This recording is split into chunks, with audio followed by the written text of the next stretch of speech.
Алматы сервистік қызмет көрсету колледжі. 38-ші б-топ жетекші Жазылбеков Самат Жұмагелдинович. Тәрбие сағаты. Тақырыбы: жанашырлық әр адамның бойынан табыла бермес қасиет. Тәрбие сағатының мақсаты: балаларға жанашырлық туралы түсінік беру, жанашырлыққа үйрету, адамға, жан-жануарларға қолынан келгенше көмек көрсету. Жақсылық жасау үшін адам бойына адамшылық, жанашырлық, мейірімділік сезімдері мен жылы жүрегі болу керек. Сонда ол жаман әдеттен жиреніп, жақсы әдетке үйренеді. Қолынан келгенше ешкімді де, еш нәрсені де бөліп жармайды, бәріне бірдей жақсылық жасауға ұмтылады. Біз де сондай болуға тиіспіз. Әлемдегі барлық адамдар тек қана жақсылық туралы ойлап, жақсылық жасауға ұмтылатын болса, онда әлемде тыныштық, ынтымақтық орнайды. Адамдар бақытты өмір сүреді. Жанашырлық бір адамның қиын жағдайға тап болған өзге адамға, туған туыстарына, тілектес, ниеттес, сыйлас кісілеріне деген ерекше көңіл күйі, қамқорлығы.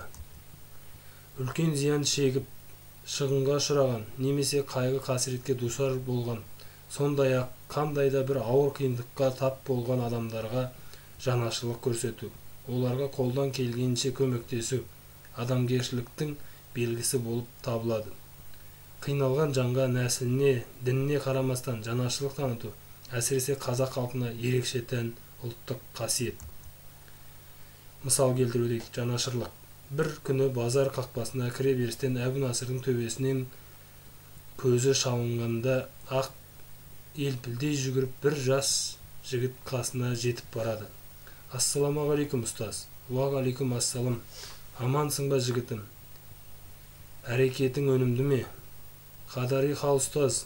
Маған бірдеңе айтайын деп едің. Базардан алған заттарыңызды үйіңізге жеткізіп берейін.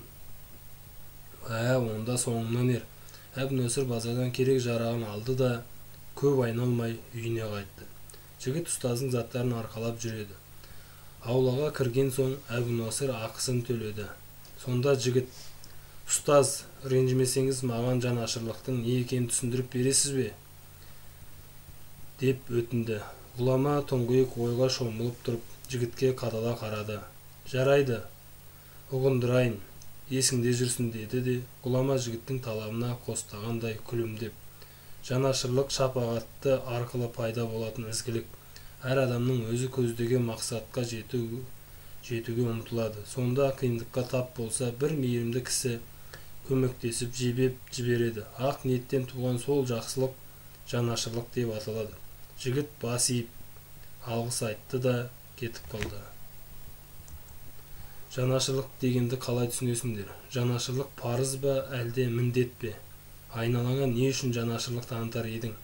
Жанашырлыққа тек сөзбен ғана көрсету керек пе? Қамқорлық жасау дегеніміз не? Қамқорлық жасау дегенді қалай түсінесіңдер? Үйден осы жайында кішкене ойланып, мысал келтіреміз, балалар. Назар қойып тыңдағандарыңа рахмет. Қош, сау болыңдар.